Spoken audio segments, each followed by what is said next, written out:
Hay una imagen que Honduras nunca va a poder borrar. Un presidente en el púlpito de una iglesia evangélica, con pastores a su lado, alzando las manos al cielo, pidiendo la bendición de Dios sobre su gobierno. Ese mismo presidente, según estableció un tribunal federal de Nueva York, estaba recibiendo en esos años sobornos del cártel de Sinaloa. Millones de dólares en efectivo, transportados por hombres armados con ametralladoras. A cambio, protección, rutas, información clasificada de la policía y el ejército hondureño entregada directamente a los narcotraficantes. El mismo presidente que puso a orar a sus ministros al inicio de cada reunión de gabinete. El mismo que inscribió la oración obligatoria en las escuelas públicas y en los cuarteles militares. El mismo que reformó la Constitución para prohibir el aborto y el matrimonio igualitario, porque Honduras, decía, era una nación de Dios. Ese presidente se llama Juan Orlando Hernández. Fue condenado en 2024 a 45 años de prisión en Estados Unidos por narcotráfico y conspiración con el crimen organizado. Y la Iglesia, tanto la católica como la evangélica, lo bendijo en público durante años. Lo que vas a escuchar hoy no es la historia de un político corrupto. Honduras tiene demasiados de esos para que valga la pena dedicarles 20 minutos. Lo que vas a escuchar es algo diferente. La historia de cómo un narcoestado se construyó con lenguaje religioso, cómo los pastores se convirtieron en piezas del sistema, cómo los testigos fueron desapareciendo uno por uno antes de llegar a declarar, cómo una hermana murió en un accidente que nadie ha podido explicar, y cómo al final, cuando el expediente ya estaba cerrado en Nueva York, un presidente de Estados Unidos firmó un perdón que devolvió al hombre libre sin que Honduras hubiera tenido jamás su propio juicio. Empecemos por el principio. Empecemos por entender qué era Honduras antes de que Juan Orlando llegara al poder, porque sin ese contexto, lo que viene después no se entiende en toda su dimensión. Honduras en el año 2000 era ya uno de los países más violentos del hemisferio occidental. No por casualidad, por geografía. El territorio hondureño es un corredor natural entre los productores de cocaína en Sudamérica y el mercado de consumo en Estados Unidos. Por sus costas atlánticas, por sus fronteras porosas con Guatemala y El Salvador, por sus pistas clandestinas en el interior, pasaba una parte significativa de la cocaína que terminaba en las calles de Miami, Nueva York y Los Ángeles. Los grandes cárteles mexicanos, el de Sinaloa y el de los Zetas, habían establecido alianzas con organizaciones criminales hondureñas locales. La policía estaba penetrada. Los militares estaban penetrados. Los partidos políticos recibían financiamiento del narco como si fuera un sistema de impuestos paralelo. Y el Estado, en la práctica, coexistía con esas estructuras porque no tenía ni la voluntad ni la capacidad de enfrentarlas. En ese Honduras entró Juan Orlando Hernández a la política en los años 90, diputado por el departamento del Empira, luego presidente del Congreso Nacional, luego presidente de la República por 2 períodos consecutivos, entre 2014 y 2022. Una carrera larga, metódica, construida ladrillo por ladrillo dentro del Partido Nacional, el partido de derecha más antiguo del país. Y desde los primeros años de esa carrera, según estableció después la acusación formal del Departamento de Justicia de Estados Unidos, Juan Orlando Hernández había comenzado a tejer relaciones con el narcotráfico, que con el tiempo se convertirían en algo mucho más que una alianza de conveniencia. Según los cargos presentados en Nueva York, que un tribunal federal aceptó en su totalidad, Hernández habría comenzado a recibir pagos de organizaciones criminales hondureñas desde aproximadamente 2004, 10 años antes de llegar a la presidencia. Y cuando llegó a la presidencia, esa relación no se interrumpió, se institucionalizó. El mecanismo era simple en su arquitectura, aunque brutal en su ejecución. Los cárteles pagaban. Hernández protegía. La protección tomaba formas concretas. Información clasificada de los sistemas de radar militar hondureño, entregada directamente a los traficantes para que supieran cuándo y por dónde mover los cargamentos sin ser interceptados. Agentes de la policía y militares asignados como escolta armada para acompañar los envíos de cocaína en su tránsito por el territorio nacional. Bloqueo de extradiciones de narcotraficantes que habían comprado protección. Y en algunos casos, según testimonios presentados en el juicio, uso directo de las fuerzas del Estado para eliminar físicamente a rivales del crimen organizado que no habían pagado por ese mismo servicio. Uno de los momentos más reveladores del juicio llegó cuando los fiscales presentaron el detalle de una transacción específica. En 2013, mientras Hernández hacía campaña para la presidencia, recibió, según la acusación, aproximadamente $1 millón directamente de Joaquín Guzmán Loera, el Chapo, entonces líder del cártel de Sinaloa. El dinero fue recogido por el hermano de Juan Orlando, Juan Antonio Hernández, conocido como Tony, y por un asociado. Ambos viajaron armados con ametralladoras para recoger el efectivo. A cambio, Hernández prometió continuar protegiendo las operaciones del cártel en Honduras durante su presidencia. $1 millón del Chapo, para financiar la campaña presidencial de un hombre que un año después ganaría las elecciones, se pondría la banda presidencial y daría un discurso hablando de Dios, de la familia y de los valores que Honduras necesitaba recuperar. Y aquí es donde esta historia se pone verdaderamente perturbadora. Porque Juan Orlando Hernández no era un político que usara la religión como disfraz ocasional. Era un hombre que había construido su imagen pública sobre una identidad religiosa muy específica y muy calculada. Durante su gobierno, las sesiones del gabinete comenzaban con oración. La Policía Nacional fue sometida a jornadas de oración colectiva obligatoria. En los colegios públicos se instituyó la oración al inicio del día. En 2021, Hernández impulsó y logró reformas constitucionales que blindaban la prohibición del aborto y del matrimonio entre personas del mismo sexo, haciendo casi imposible cambiar esas normas en el futuro. Honduras, declaraba Hernández en cada discurso que podía, era una nación bajo la autoridad de Dios. Y la Iglesia Evangélica hondureña, que para ese momento representaba la institución de mayor confianza en el país, según encuestas del propio período, respondió a esa señal con un entusiasmo que hoy resulta muy difícil de explicar sin mencionar el dinero, porque el dinero también fluyó en esa dirección. Según una investigación del diario El Libertador de Honduras, el pastor Alberto Solórzano, entonces presidente de la Confraternidad Evangélica de Honduras, la organización que agrupa a las principales iglesias protestantes del país, recibió más de 2 millones de lempiras en menos de un año directamente del gobierno de Hernández, a través de transferencias formales documentadas. A cambio, Solórzano y otros pastores de perfil similar aparecían en los actos del presidente, lo bendecían públicamente, declaraban ante sus congregaciones que el mandato de Hernández era conforme a la voluntad divina y desaconsejaban a sus feligreses participar en las protestas que comenzaban a generalizarse en las calles.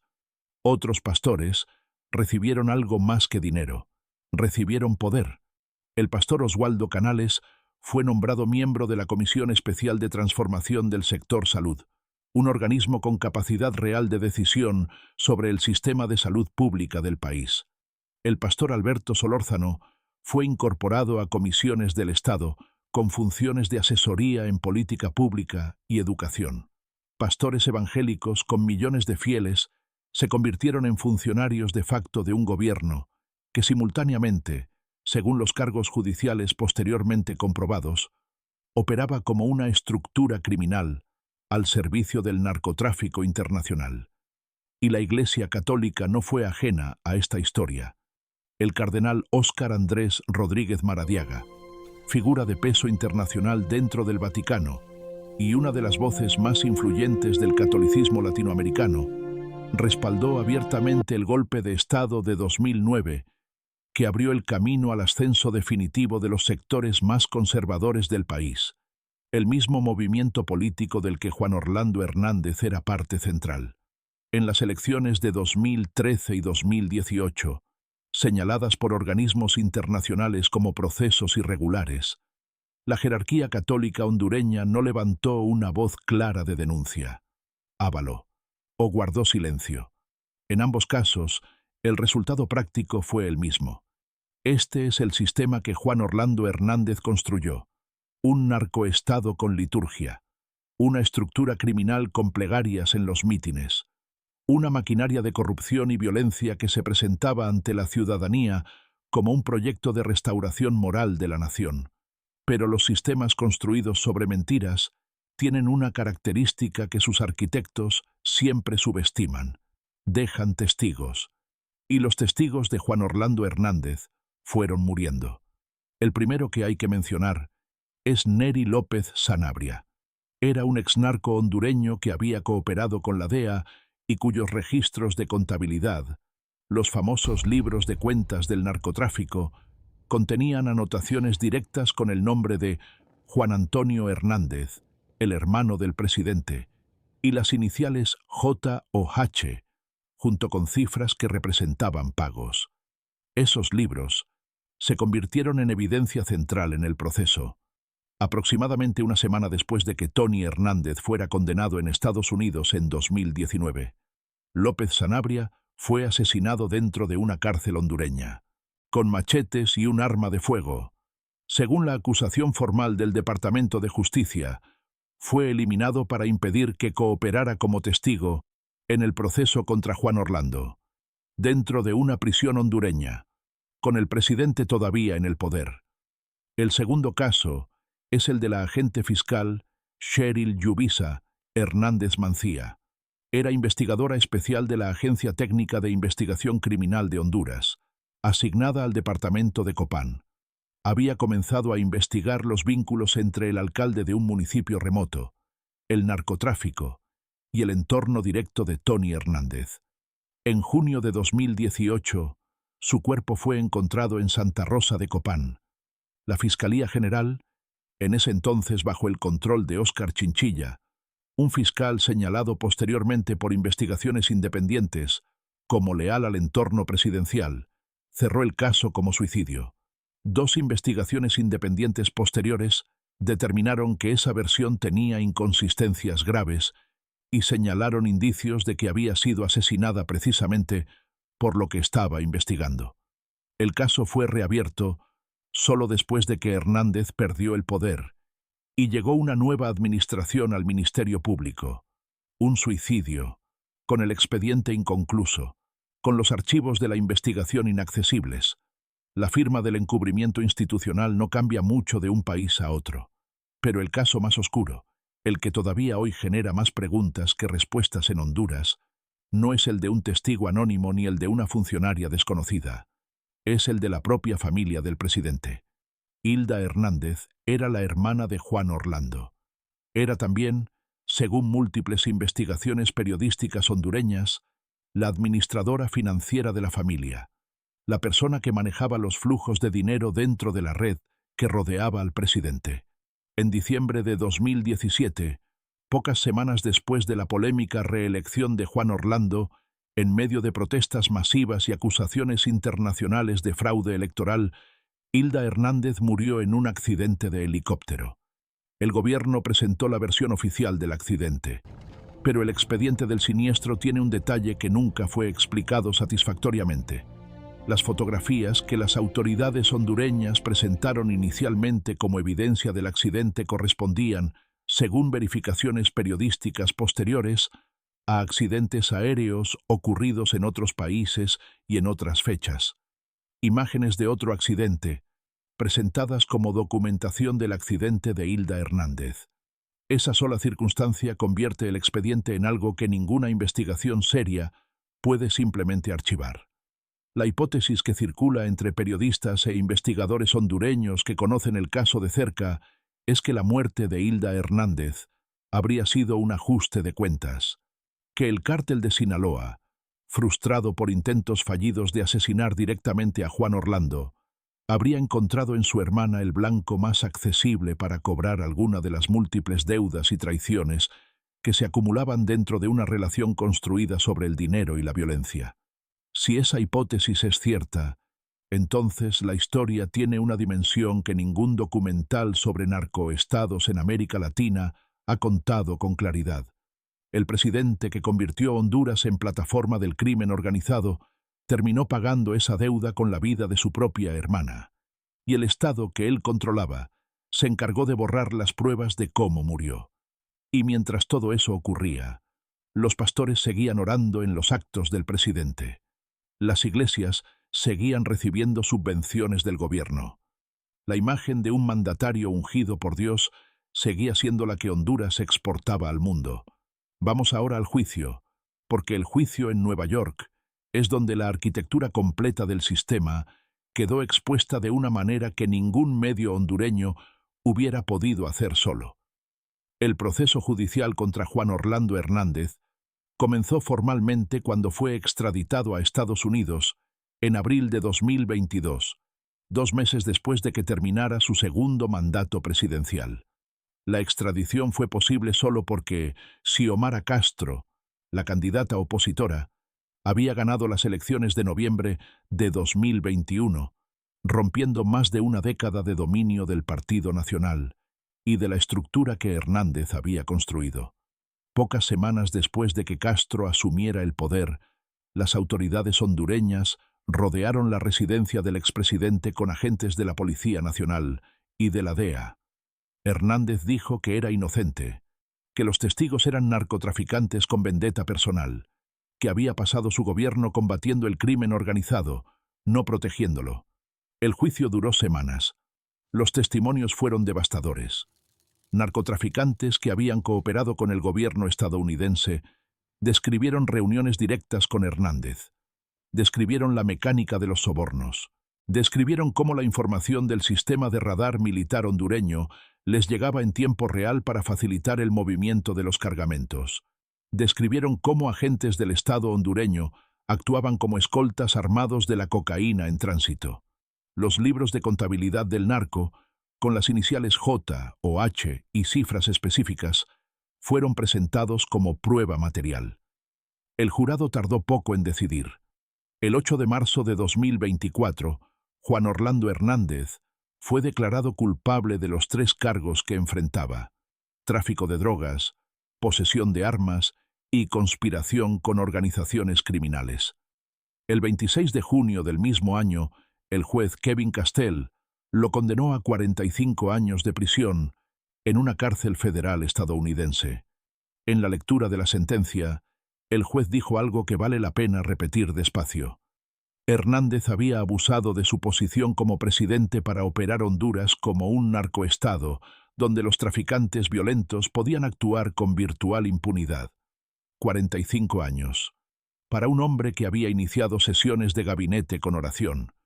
Para un hombre que había construido su imagen pública sobre la idea de que gobernaba en el nombre de Dios. Y sin embargo, la historia de Juan Orlando Hernández no termina en esa sentencia, porque en diciembre de 2025, el presidente de los Estados Unidos, Donald Trump, firmó un indulto presidencial que liberó a Hernández de la cárcel federal donde cumplía su condena. Un indulto a un hombre condenado por narcotráfico a 45 años, por el presidente de Estados Unidos. Hernández fue liberado. Regresó a Honduras, sin haber cumplido ni uno solo de esos 45 años. Y Honduras, que nunca abrió su propio proceso judicial contra el expresidente, que nunca tuvo su propia investigación, su propio juicio, su propia sentencia, se quedó una vez más sin la posibilidad de que su sistema de justicia dijera en voz alta lo que un tribunal de Nueva York ya había establecido con precisión, que el hombre que gobernó el país durante 8 años lo hizo en alianza con el crimen organizado y en contra de su propio pueblo. Eso, dicho en frío, es la condición de Honduras en este momento. Un país que no pudo juzgar a su propio narcopresidente. Un país donde la iglesia más poderosa, la que tiene la mayor confianza ciudadana según todas las encuestas, bendijo públicamente a ese hombre durante años. Un país donde los testigos que podían corroborar lo que el Tribunal de Nueva York estableció fueron muriendo de maneras que nadie investigó con la profundidad necesaria. Y hay una pregunta que los hondureños están haciendo ahora mismo, en este momento, mientras la esposa de Juan Orlando Hernández está posicionándose como candidata en el ciclo electoral siguiente. La pregunta es esta: si el sistema que él construyó sobrevivió a su extradición, si los pastores que lo bendijeron siguen predicando, si los militares y policías que cooperaron con su estructura siguen en sus puestos, si los partidos que le dieron cobertura política durante años siguen funcionando. Entonces, ¿cuánto del narcoestado sigue en pie, aunque el hombre que lo encabezaba esté libre y sin condena? Esa pregunta no tiene una respuesta tranquilizadora. Lo que sí tiene es una lección que este caso comparte con otros que hemos documentado en este canal. Los sistemas de corrupción más duraderos no se construyen solo con dinero y violencia. Los sistemas de corrupción más duraderos se construyen con legitimidad prestada. Y en América Latina en el siglo XXI, esa legitimidad con demasiada frecuencia viene del púlpito.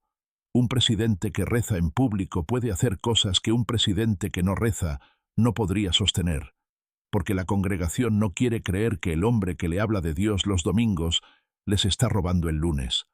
Porque cuando el pastor dice desde el altar que ese presidente es un hombre ungido, miles de personas deciden que las acusaciones son mentiras del enemigo. Porque la fe, que en su sentido más genuino es lo más íntimo y resistente que tiene una persona, puede ser instrumentalizada por cualquiera que tenga la frialdad suficiente para usarla como herramienta. Eso es lo que hizo Juan Orlando Hernández en Honduras. No usó la religión como disfraz. La usó como arquitectura, como el material con el que construyó la pared detrás de la cual operaba el sistema real. Y mientras esa pared estuvo en pie, los testigos fueron muriendo, los pastores fueron cobrando, los cargamentos fueron cruzando, y los libros de cuentas del narco fueron llenándose con las iniciales de alguien que en ese mismo momento estaba pidiendo la bendición de Dios sobre Honduras. 30 millones de dólares en sobornos, 400 toneladas de cocaína, un hermano condenado a cadena perpetua, una hermana muerta en un accidente que nadie ha podido explicar del todo, un fiscal asesinado, una investigadora eliminada, un juicio en Nueva York, una condena de 45 años y al final, un indulto.